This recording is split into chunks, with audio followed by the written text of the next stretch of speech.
வணக்கம். வாங்க இன்றைக்கி வீடியோவில் என்ன பார்க்க போகிறோன்னா கடாய் பன்னீர் சூப்பராக இருக்குங்க. நம்ம ரொம்ப சிம்பிளாக வீட்டிலே செஞ்சிடலாம். சப்பாத்திக்கு, நானுக்கு, பரோட்டாவுக்கு ரொம்ப டேஸ்ட்டாக இருக்கும். வாங்க எப்படி செய்யலான்னு பார்க்கலாம். நான் இன்றைக்கி 200 கிராம் அளவுக்கு பன்னீர் எடுத்திருக்கேன். கூடவே வெங்காயம், குடமிளகாய், ஒரு சின்ன குடமிளகாய், 2 பெரிய வெங்காயம். இதை இந்த மாதிரி ஷேப்பில் நீங்கள் பெருசாக கட் பண்ணி எடுத்துக்கோங்க.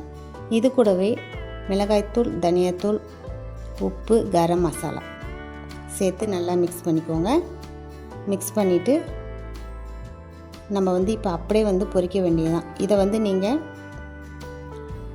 ஊரெல்லாம் வைக்க தேவையில்லை. இப்போ பார்த்தீங்கன்னா ஒரு கடாயில் கொஞ்சம் எண்ணெய் விட்டுக்கோங்க. எண்ணெயில் 2 தடவையாக நான் இதை பொரிக்க போகிறேன். ஃபஸ்ட்டு பேட்ச் போட்டு எடுத்துடுறேன், அடுத்தது கொஞ்சம் போட்டு எடுக்க போகிறேன். ரொம்ப உடனே நிறைய போட்டுட்டிங்கன்னா புட்டு போயிடும். அதனால தான் பன்னீர் உடஞ்சிடும். இப்போ 2 பக்கமும் நல்லா செவந்த பிறகு நம்ம எடுத்துக்க வேண்டியதுதான். ஃபஸ்ட்டு பேட்ச் எடுத்துட்டேன், இப்போ 2வது பேட்ச் போடுறேன். ரொம்ப ஈஸிங்க. நம்ம வீட்டில் இருக்கக்கூடிய கரம் மசாலா, அப்புறம் மிளகாய்த்தூள், மல்லித்தூள், அவ்வளோதான். ரொம்ப மசாலாலாம் இதில் கிடையாது. சூப்பர் டேஸ்ட்டில் இருந்தது. நீங்களும் மிஸ் பண்ணாது செஞ்சு பாருங்கள். அப்படியே நம்மளுடைய சேனலையும் சப்ஸ்கிரைப் பண்ணுங்கள், ஷேர் பண்ணுங்கள், கமெண்ட் பண்ணுங்கள். இப்போ அதே கடாயிலேயே அந்த எண்ணெயிலே சீரகம், பிரிஞ்சி இலை, ஒரே ஒரு பட்டை, மைல்டான ஃப்ளேவரில் தான் இருக்கும். ஆனால் டேஸ்ட்டு சூப்பராக இருக்கும்.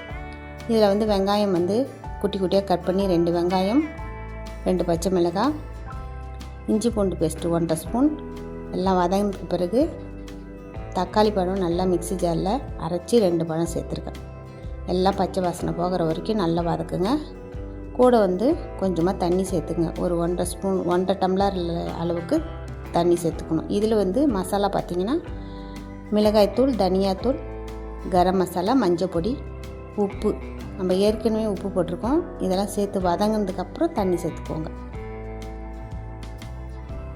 உப்பு பார்த்து போட்டுக்கோங்க. பன்னீர் கூட ஏற்கனவே மிக்ஸ் பண்ணி போட்டு நம்ம பொரிச்சு எடுத்துருக்கோம், அதனால் பார்த்து போட்டுக்கோங்க. இப்போ தண்ணியும் சேர்த்தாச்சு. நல்லா கொதிக்கட்டும். ஒரு 2 நிமிஷம் கொதிச்சா போதும். நல்லா கொதிச்சிடுச்சு. இப்போ நம்ம பொரிச்சு வச்சுருந்த பன்னீர், குடமிளகாய், வெங்காயம் சேர்த்து நல்லா மிக்ஸ் பண்ணி விட்டுட்டு அப்படியே மூடி விட்டுருங்க.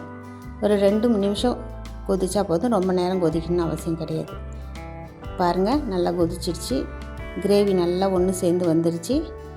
சுவையான கடாய் பன்னீர் ரெடி. கண்டிப்பாக மிஸ் பண்ணாத செஞ்சு பாருங்கள். அப்படியே நம்ம சேனலையும் சப்ஸ்கிரைப் பண்ணுங்கள்.